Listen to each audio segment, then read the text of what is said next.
آپ صلی اللہ علیہ وآلہ وسلم فرما رہے تھے کہ تمام اعمال کا دار و مدار نیت پر ہے،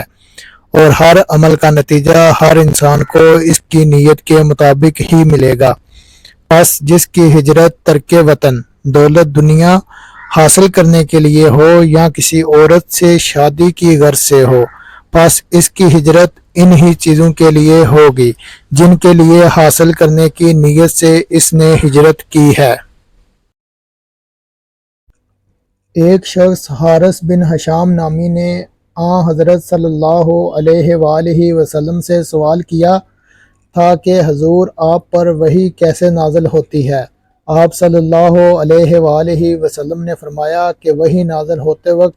کبھی مجھ کو گھنٹی کی سی آواز محسوس ہوتی ہے اور وحی کی یہ کیفیت مجھ پر بہت شاق گزرتی ہے۔ جب یہ کیفیت ختم ہوتی ہے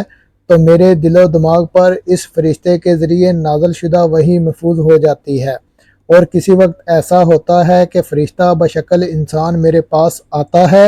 اور مجھ سے کلام کرتا ہے، پس میں اس کا کہا ہوا یاد رکھ لیتا ہوں۔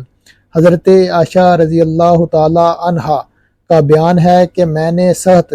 کڑاکے کی سردی میں حضرت صلی اللہ علیہ وآلہ وسلم کو دیکھا ہے کہ آپ صلی اللہ علیہ وآلہ وسلم پر وحی نازل ہوئی، اور جب اس کا سلسلہ موقوف ہوا تو آپ صلی اللہ علیہ وآلہ وسلم کی پیشانی پسینے سے شرابور تھی۔